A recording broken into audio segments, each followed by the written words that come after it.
मैं नाम क्या रेखा आप लोग को एक दुर्गा माता का भजन सुना रही हूँ अपना।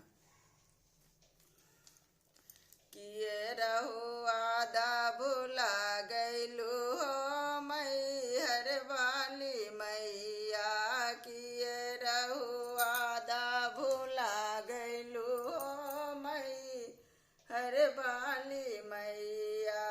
पहिला वादा मलियबा से कैलू, पहिला वादा मलियबा से कैलू, पहिरत गजल भुला गैलू हो मैहर वाली मैया। पहिरत गजल भुला गैलू हो मैहर वाली मैया।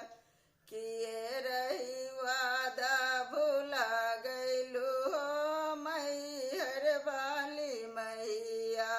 दूसरा वादा मैया कुमरा से कैलू, दूसरा वादा मैया कुमरा से कैलू, पियत पनिया भुला गैलू हो मैहर वाली मैया। पियत रही पनिया भुला गैलू हो मैहर वाली मैया। तीसरा वादा सोनरवा से कैलू, तीसरा वादा सोनरवा से कैलू, पहिरत सिकरिया भुला गैलू हो मैहर वाली मैया।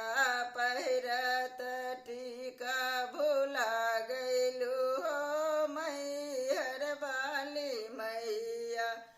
मैया चौथा वादा बजजवा से कैलू, चौथा वादा बजजवा से कैलू, पहिरत लहंगा भुला गैलू हो मैहर वाली मैया।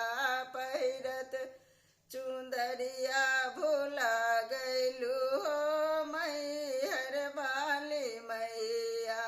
किए रहू आदा भुला गैलू हो मैहर वाली मैया। पंचमा वादा मनिहरवा से कैलू, पंचमा वादा मनिहरवा से कैलू, पहिरत सिंदूरबा भुला गैलू हो मैहर वाली मैया। पहिरत सिंदूरबा भुला गैलू हो मैहर वाली मैया। किए रहू आदा भुला गैलू हो मैहर वाली मैया। छठा वादा मैया हम सबसे कैलू, छठा वादा मैया भक्तन से कैलू, सुनत भजन माँ भुला गैलू हो मैहर वाली मैया। सुनत भजन माँ भुला गैलू हो मैहर वाली मैया। किए रहू आदा भुला गैलू हो मैहर वाली